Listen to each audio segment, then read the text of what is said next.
Tell you the facts.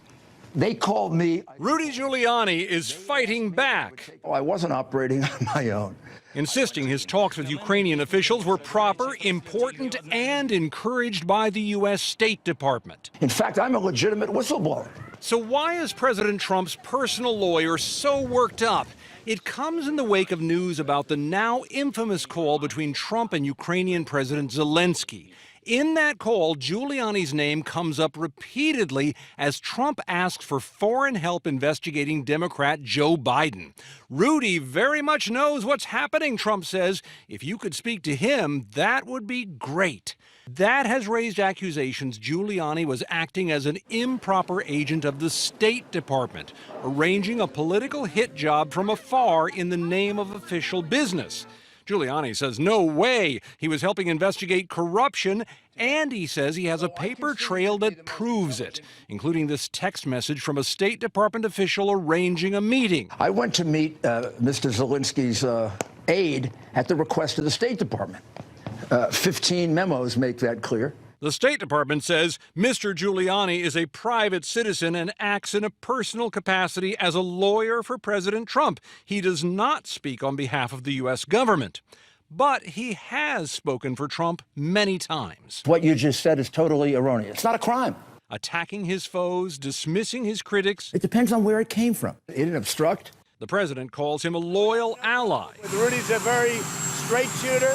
His critics call him something else. He is the political henchman for the president. And Giuliani is clearly hedging his bets against another potential title he could be saddled with if the Ukraine affair gets much messier. Fall guy. If practice makes perfect, then preparation for China's National Day will make for a seamless ceremony. For weeks, students, soldiers, and residents meticulously rehearsing their choreographed steps of military might and nationalistic pride, reflecting China's meteoric rise. What was a struggling nation, China today is the world's second largest economy and growing. October 1st marks 70 years since the founding of Communist China. On that day, all eyes will be looking here, Tiananmen Square. It is the symbolic center of the People's Republic, drawing folks from all over the country to its capital, Beijing. Photographer Gao Yan has been capturing the changes here through his lens. We've gone from solving the basic problem of having enough food to eat and clothes to wear to today people having money to travel for fun. China today is the world's leading manufacturer and exporter. It boasts the world's largest standing army. And if global success was not enough, they've become the first nation to ever land a spacecraft on the far side of the moon. All of this happening under a single communist party, led today by President Xi Jinping, a leader who's become increasingly powerful as his country has become wealthier. But China's many advancements have come at a cost. With pollution and air quality issues, widespread development is also taking a toll on the environment. The ongoing trade war slowing China's economy. These mounting concerns now driving away many of its elites. Yang Zi has called Beijing home for the past 20 years. She works long hours as a sales director. It's afforded her a life of leisure and middle-class luxury. But at 40 years old, she's burnt out and now wants out. When the average person looks at you, they would see somebody who seemingly has everything.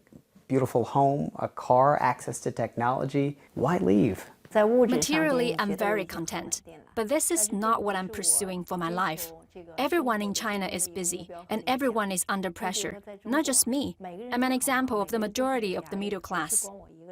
She worries about healthcare, education, food safety, and fears social morality here in China has eroded beyond repair. Everyone rushes about for work, and it's all about money and self-interests. This is not how I want to end up.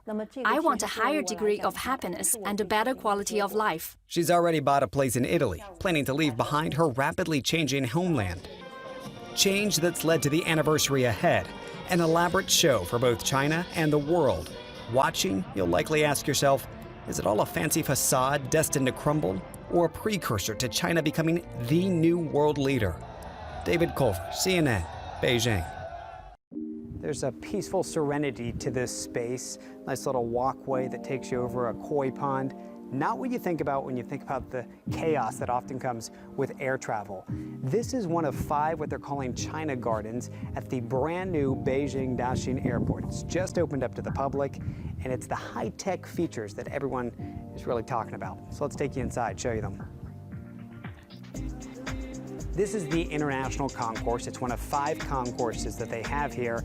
And what really you feel as soon as you step into Daxing is the sleek, modern design. This was done by the late architect Zaha Hadid. But what officials are really touting about this airport is the technology. As soon as you walk in, right when you're checking in your bag, facial recognition starts. It continues as you're walking through security. Security that they say is a lot quicker and more efficient because of technology. They didn't go into too much detail about that, but the facial recognition technology continues as you're in, ready to board at your gate.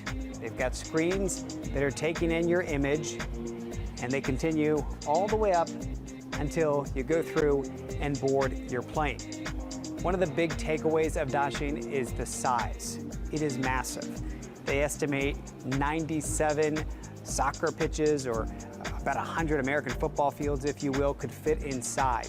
So when you think about the size of an airport, you think about getting around, right? That's always a challenge, especially if you have, say, arrived here at E85 and you've got to get to another concourse.